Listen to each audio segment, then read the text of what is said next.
हिमाचल प्रदेश की राजनीति दिन ब दिन दिलचस्प होती जा रही। बुधवार को दो निर्दलीय विधायकों ने बीजेपी का दामन थाम लिया तो नेता विपक्ष आग बबूला हो गए और जनता के साथ धोखे की बात करते हुए नजर आए।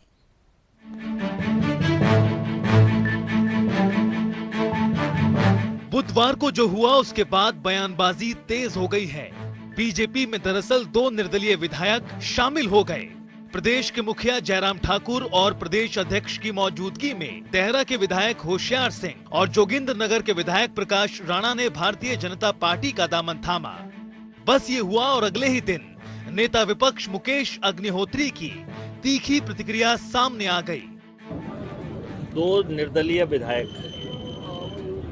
श्री होशियार सिंह जी और श्री प्रकाश राणा जी, ये निर्दलीय तौर पे हिमाचल प्रदेश विधानसभा में पहुंचे और इन्होंने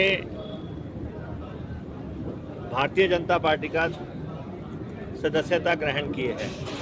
एक तो मुझे ये कहना है कि इनकी सदस्यता अविलंब खारिज की जाए। इनको विधानसभा से जो है एंटी डिफेक्शन लॉ के तहत दल बदल कानून के तहत इनकी सदस्यता समाप्त की जाए, क्योंकि एंटी डिफेक्शन कानून बड़ा स्पष्ट है। वो ऐसे लोगों के आचरण की रक्षा करने के लिए ही जो है वो बनाया गया है।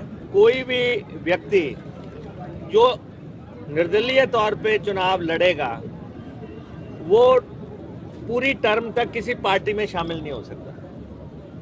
और 52nd अमेंडमेंट है कॉन्स्टिट्यूशन की, इन्होंने संविधान की धज्जियां उड़ाई हैं।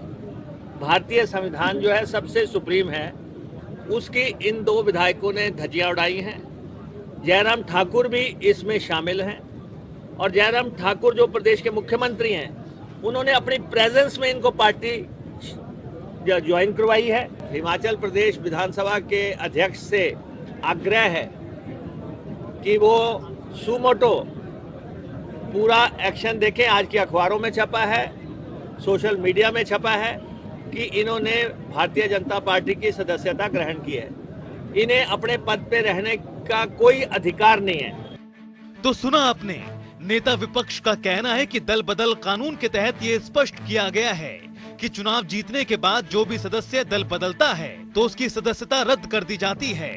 और यहाँ पर सीएम जयराम ठाकुर की अगुवाई में निर्दलीय विधायकों ने भारतीय जनता पार्टी की सदस्यता ग्रहण की है, जो गैर कानूनी है। तो वहीं जब हमने इस पर मुख्यमंत्री से सवाल किया तो उन्होंने क्या कुछ कहा वो भी आपको सुनाते हैं। डिफेक्शन कानून जो है वो अब क्या आगे लागू होगा, किस तरह से ये रहेगा, समझना चाहेंगे। तो तस्वीर अब हम चुनाव के करीब हैं। मुझे सिर्फ इतना ही कहना है कि विधिवत पार्टी में शामिल होकर के सहयोग देने के लिए उन्होंने बनाया है। और जहां तक सदस्यता की अगर आप बात कह रहे हैं तो वो टेक्निकल चीजें, उनको तब देखेंगे। क्या फर्क पड़ेगा सर? मुझे नहीं लगता फर्क पड़ेगा। ये राजनीति है भैया, और ऊपर से समय है चुनाव का। आगे देखना दिलचस्प होगा कि पहाड़ की राजनीति में क्या होता है। बयानबाजी कब, कौन, कैसे और क्यों करता है, नतीजा क्या रहता है, ये भी दिलचस्प होगा। साथ ही दो निर्दलीय विधायकों के बीजेपी में शामिल होने से कितना नफा नुकसान होगा, ये तो भविष्य के गर्भ में छिपा है। लेकिन लगता है कि असल मायने में अब जंग मैदान और दौर बयानबाजी तेज होने वाली है। जनता टीवी के लिए शिमला से विकास शर्मा की रिपोर्ट।